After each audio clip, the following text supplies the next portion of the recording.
Namaskar friends, this is NJ, your host on this channel. So guys, finally the time has come when we will conclude our discussion, two-part discussion which we started on the good versus bad side of the Rahu.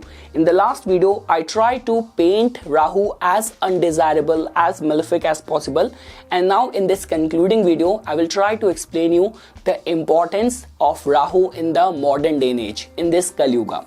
So guys, for all those people who are new to Vedic astrology, I will first explain you the parameters on which you have to study or assess Rahu in your natal chart. So guys, understand this thing. Rahu is much better if the axis of Rahu and Ketu are going to be without the conjunction of any other planet, because Rahu and Ketu represents our destiny, our karmic destiny, that part of destiny which is unavoidable. Now if you will find any other planet conjunct Rahu or Ketu, somehow there must be some sort of bonding, some sort of blockage, some sort of pending karma which you have to deal with, because of which Rahu and Ketu are not going to be in their full glory in order to manifest results. And in lot many times what happen is that, see, you add one color to another color, they both either get blended or they both distort each other's purity. So if Rahu and Ketu are going to be conjunct with other planet, not only they are going to be coming in the way of the full intensity of Rahu, but Rahu also is going to be masquerading and spoiling the fruit of other planet as well.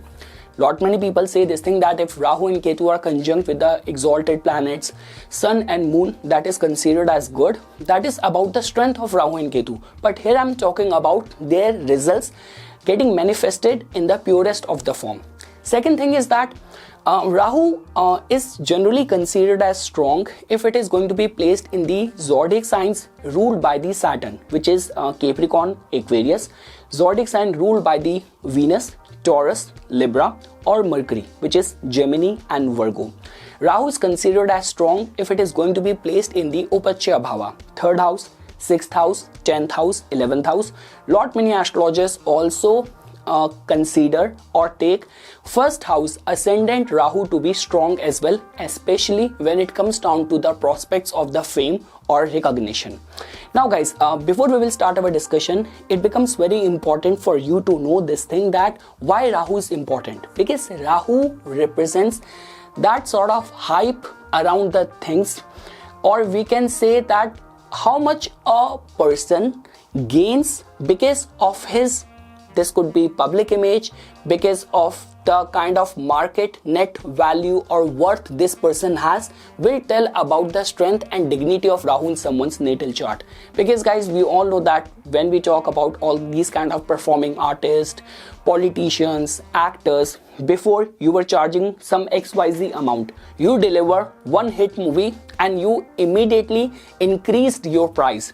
When we talk about, even if you will take up the case of the stock market as well, any gossip, any rumor around any business corporation and the share market start collapsing. So that's what I'm trying to say, that how much an individual gains through like gossip, rumor, or relying on his public image will give the clear answer how strengthened Rahu is in the chart of that person.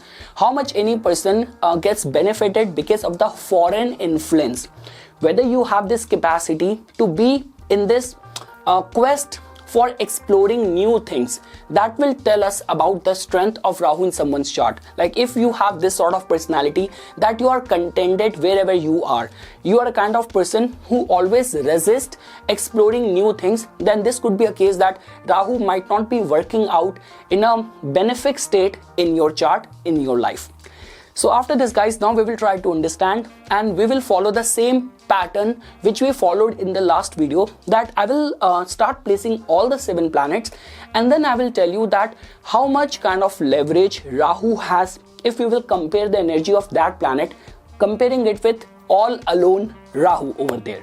So if you have to compare Rahu's attributes and Rahu's leverage over the Sun, so we all know that the prospects of the recognition, originality, creativity, your fame is generally attached with the Sun.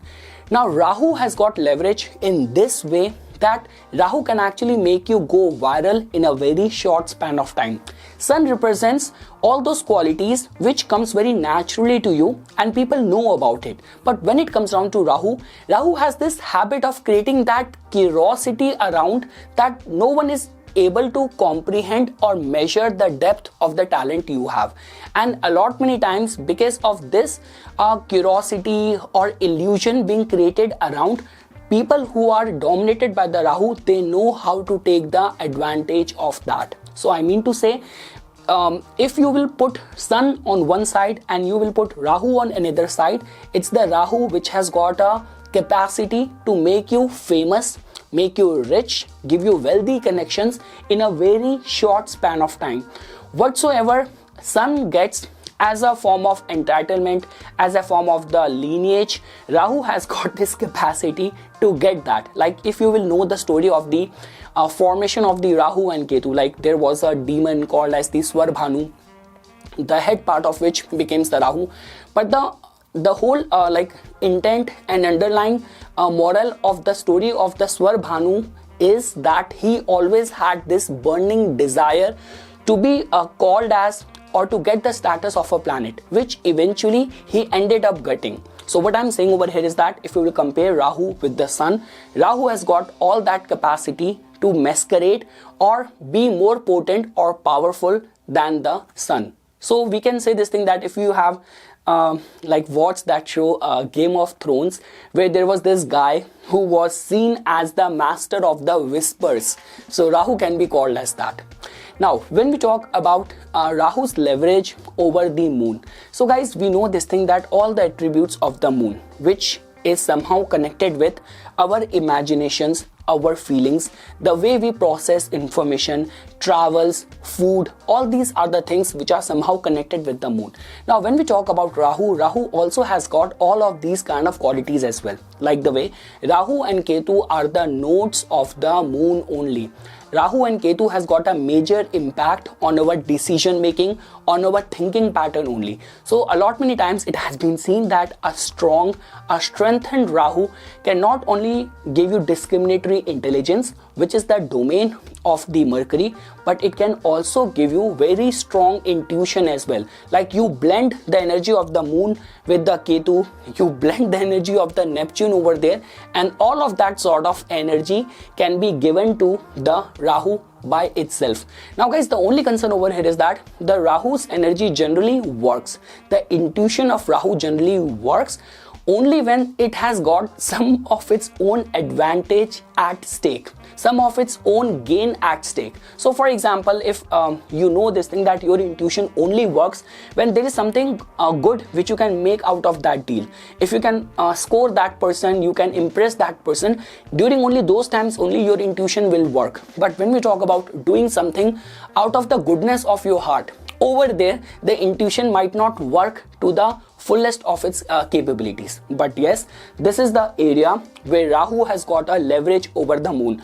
And guys, whether you talk about the palmistry or whether you talk about astrology, all sort of travels we generally attached with the moon, and we know this thing that it's the strength of the Rahu in someone's natal chart only which can make you travel the whole world, which can give you mastery over many languages and travel to many continents, many countries as well.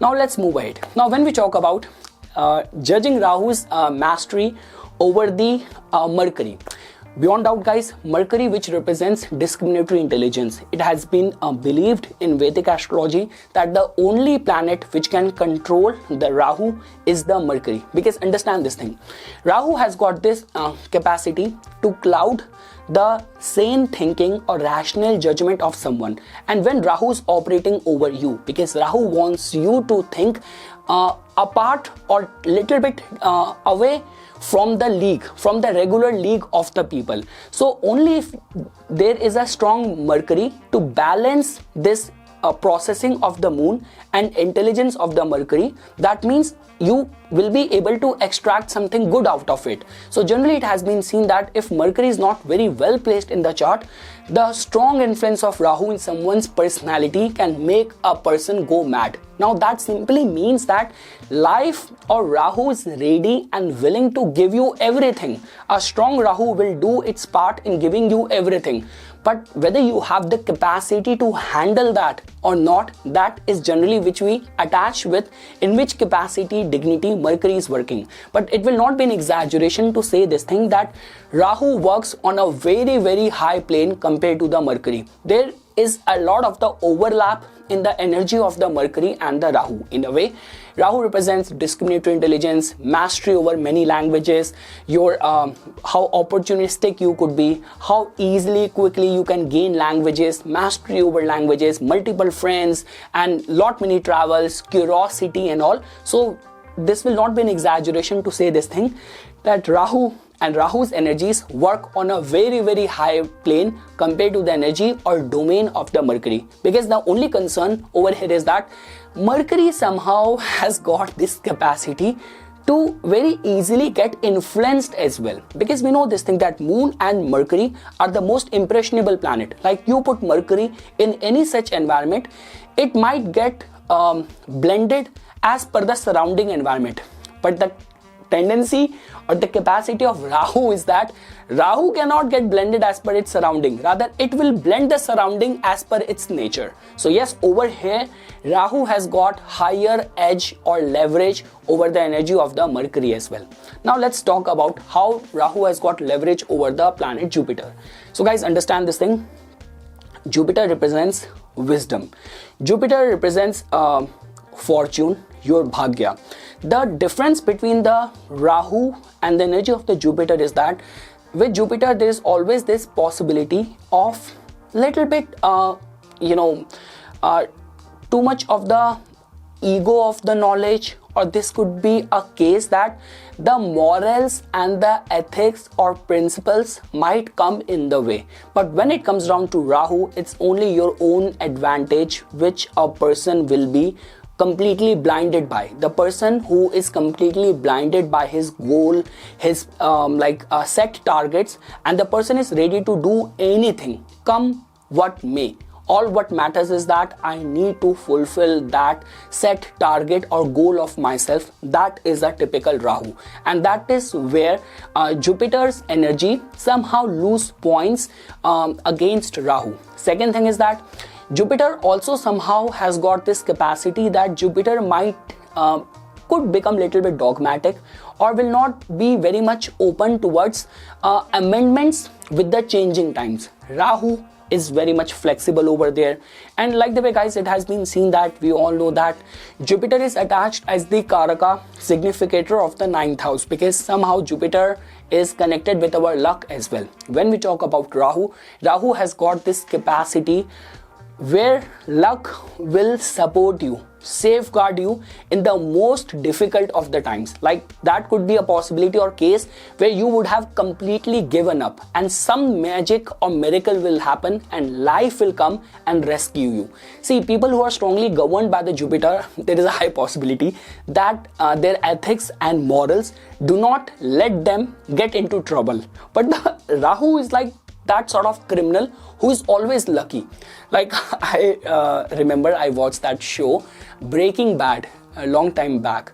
I even now forgot the character. I guess there was one character Jesse and another character was Heisenberg. And I guess in one of the sequence episode when Jesse was trying to rat out Heisenberg, and he was telling the cops, no matter what you do, he's lucky. You can, no matter what you do, he will get to know about it. He will be a step ahead of you. So that is what I'm trying to say. Rahu is like the luck. It's like the thief's luck. It's like the criminal's luck. Like, I'm not talking about the luck which Rahu gives you when you are fighting a very saintly man. Over there, even Rahu has to surrender. Here I'm talking about amongst the criminals. Who is going to be the most lucky? That might be the Rahu. So yes guys, that is where Rahu has got an edge or a leverage over the planet Jupiter. Now, when we talk about Rahu's leverage over the Venus, so guys, this does not need any explanation. We all know this thing that Venus represents comforts, enjoyment, pleasure, and Rahu has got this capacity to take it to altogether next level. And guys, understand this thing. A lot many times what happen is that why in certain segments society is being divided in different castes and different classes. I mean to say, why society is divided in different classes. Like suddenly overnight, if you put me in the billionaires group or club, so it's not only about my net worth, it's about how to behave in front of those people, how to kind of get blended in their lifestyle. Now this is what the kind of trait which Rahu holds. So not only just because Rahu represents that sort of illusion around you, so no matter in which group, in which society, in which class you will place the Rahu, it knows its ways how to get masqueraded, how to get blended in any circle, in any sect of the society. And along with that, Rahu somehow is that sort of glitter and charm around any fashionable things. Like we all know this thing that there are like good brands, like you talk about Louis Vuitton, you talk about all these XYZ brand, but there's some certain brands, bespoke brands, which the minute they get launched or released in the market, still there is that sort of hype around those brands. That is Rahu. Like there has been all these kind of memes around that whenever any new model of the iPhone comes, more or less there is not much of the upgrade, but still the minute that new model is about to get launched, there is that sort of frenzy in the market. That is the Rahu. So I would say this thing that even when it comes down to your taste, your capacity to blend, and that sort of hype or curiosity. And again guys, when we talk about Venus, which also represents beauty, but when we talk about someone who has got very exotic looks, like I still remember when I used to go for the auditions, the casting directors used to say that the more diverse look you have, like we can cast you as a Persian, we can cast you as a Mexican, we can cast you as like a Spanish person and all, the better it is going to be for you. So yes guys, in this regard, Rahu has got a leverage over all attributes of the Venus. You talk about wealth, you talk about beauty, you talk about lifestyle, you talk about in the matters of love as well. So yes, Rahu has got a leverage in all that department as well. Now guys, when we talk about the kind of leverage Rahu has over the planet Saturn, so guys, understand this thing. Saturn represents your ethics. Saturn represents your good judgment. So one thing is for sure that somehow Saturn represents the fair judgment. And we all know this thing that Rahu has got this way of coming up with a solution which is going to be fair for everyone, but eventually at the end there's going to be some benefit, some advantage which is going to be much more better for you, which is going to be well suited for you. Along with that guys, Saturn somehow represents like your capacity to work hard. Saturn also represents like that sort of respect which you gain out of diligent hard work of so many years. Now just because Rahu does not want to work hard, Rahu does not want to take the high road, it knows how can I cut corners and how can I be in that position. So yes, eventually in a longer term, we all know this thing that Rahu and Ketu, they work as a disciple of the Saturn only. They like even in the Lal Kitab, Saturn has been explained as the Guru, and the Shishya, the Chelas, have been explained as the Rahu and Ketu. But the good thing is that all the attributes which Saturn represents only if your Saturn is going to be strong, you could be a public's favorite. We say that okay, that person suddenly public pe chha jana, like being a public's favorite. So Rahu has also got this capacity because Rahu somehow rules over the technology. Rahu somehow rules over the social media. So all of that which Saturn can grant to someone with years of hard work, struggle and sacrifice, Rahu has got this capacity to grant you in a very small span of time. So yes guys, there was nothing like a planet is good, a planet is bad. It all comes down to that in which capacity you're utilizing the energy of that planet. So this was just my inputs on the two-part series over where in the first part I try to paint Rahu as worst as possible, and in the second part I try to explain you the benefit and the desirable side of Rahu. Now which side you want to be, that is a decision which I will leave up to you, and please write it in the comment section how much do you agree to whatever I have explained over here, or if you have something else to add, so I'll be very grateful to see your inputs, your comments on under this video. So yes guys, for further more updates and notifications on the divine science of Vedic astrology, please subscribe to my YouTube channel and follow me on my Instagram account. Dhanyavad.